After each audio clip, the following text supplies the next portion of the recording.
அதர்வா நடித்து Don pictures தயாரித்த இதயம் முரளி படத்திற்கு தடை விதிக்க வேண்டும் என்று இயக்குனர் சுதா கோங்கரா வழக்கு தொடர்ந்துள்ளது கவனம் பெற்றுள்ளது.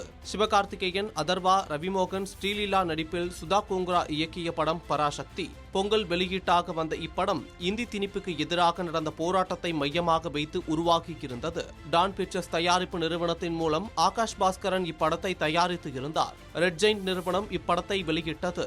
ஜனநாயகன் படமும் பராசக்தி படமும் ஒரே நாளில் வெளியாவதாக இருந்து பின்னர் ஜனநாயகன் படம் தள்ளி போனது. பராசக்தி படம் தியேட்டரில் வெளியாகி கலவையான விமர்சனங்களை பெற்றது. மேலும் பிப்ரவரி 7ஆம் தேதி ஜி5 OTT தளத்தில் படம் வெளியிடப்பட்டது. கூடவே பிப்ரவரி 12ஆம் தேதி சென்சார் மாற்றங்கள் செய்யப்படாத பதிப்பையும் வெளியிட்டனர். இந்நிலையில் இன்று பராசக்தி படத்தை இயக்கிய வகையில் தனக்கு வழங்க வேண்டிய சம்பள பாக்கி 8,39 லட்சம் ரூபாயை செலுத்த கோரி இயக்குனர் சுதா கோங்கரா வழக்கு தொடுத்துள்ளார். சம்பள பாக்கியை வழங்கும் வரை டான் பிக்சர்ஸ் நிறுவனம் தயாரித்துள்ள இதயம் முரளி படத்தை வெளியிட தடை விதிக்க வேண்டும் எனவும், பராசக்தி படத்தை OTT தொலைக்காட்சி உரிமம் வழங்கியதன் மூலம் கிடைத்த வருமானத்தின் முழு விவரங்களையும் நீதிமன்றத்தில் சமர்ப்பிக்க உத்தரவிட வேண்டும் எனவும் மனு அளித்துள்ளார். சென்னை உயர்நீதிமன்றத்தில் விசாரணைக்கு வந்த இவ்வழக்கை விசாரித்த நீதிபதி குமரேஷ் பாபு வழக்கின் விசாரணை ஜூலை 8ஆம் தேதிக்கு தள்ளி வைத்தும் தயாரிப்பு நிறுவனமான டான் பிக்சர்ஸ் நிறுவனம் அதற்குள் பதிலளிக்க வேண்டும் எனவும் உத்தரவிட்டார்.